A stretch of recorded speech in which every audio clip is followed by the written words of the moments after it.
আসসালামু আলাইকুম সম্মানিত ভিউয়ার্স। আমাদের অনেক শিশুই আছে যারা রাতে ঠিকমতো ঘুম আসে না, ঘুমের সমস্যা হয়ে থাকে। আজকে তাদের জন্য কিছু পরামর্শ থাকবে। ১ নাম্বার হচ্ছে আপনার শিশুর ঘুমের পরিবেশটা অবশ্যই আরামদায়ক হতে হবে। শিশু যে রুমে ঘুমায়, শিশুর ঘুমের পূর্বে অবশ্যই সে রুমের লাইটটি বন্ধ করে দেওয়ার চেষ্টা করবেন। কারণ অন্ধকারাচ্ছন্ন রুম যদি থাকে, সেই ক্ষেত্রে শিশুর শরীরে মেলাটোনিন হরমোন নিঃসরণ ভালো হয়। এতে করে শিশুর শরীর ঘুমানোর জন্য প্রস্তুত হয় এবং শিশুর ঘুম গভীর ও আরামদায়ক হয়।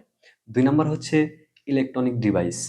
আপনার শিশু যে রুমে ঘুমায় অবশ্যই চেষ্টা করবেন শিশুর ঘুমের আগে সেই রুম থেকে ইলেকট্রনিক ডিভাইসগুলো সরিয়ে রাখতে।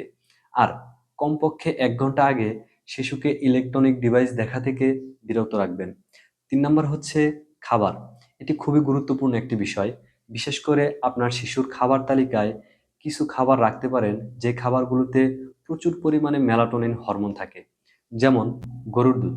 আপনার শিশুর শরীরে অ্যালার্জিজনিত সমস্যা না থাকলে সেক্ষেত্রে আপনি ঘুমের আগে আপনার শিশুকে গরুর দুধ খাওয়াতে পারেন।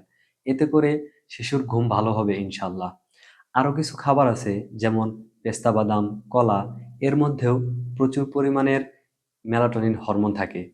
আপনার শিশুর খাদ্য তালিকায় এই খাবারগুলো থাকলে শিশুর ঘুম ভালো হবে ইনশাআল্লাহ। ৪ নাম্বার হচ্ছে মোস্টলি ইম্পোর্টেন্ট। সেটি হচ্ছে আপনার শিশুর ঘুমের জন্য একটা রেগুলার রুটিন তৈরি করতে হবে। প্রতিদিন যেন আপনার শিশু ঠিক ওই একই টাইমে ঘুমাতে যায়, এই বিষয়টি আপনাকে নিশ্চিত করতে হবে। আশা করি এই পরামর্শগুলো আপনি ফলো করলে আপনার শিশুর ঘুম ভালো হবে ইনশাআল্লাহ। এ ধরনের আরো গুরুত্বপূর্ণ টিপস পেতে হলে ফলো করুন অর্গানাল ফুড। ধন্যবাদ। আসসালামু আলাইকুম।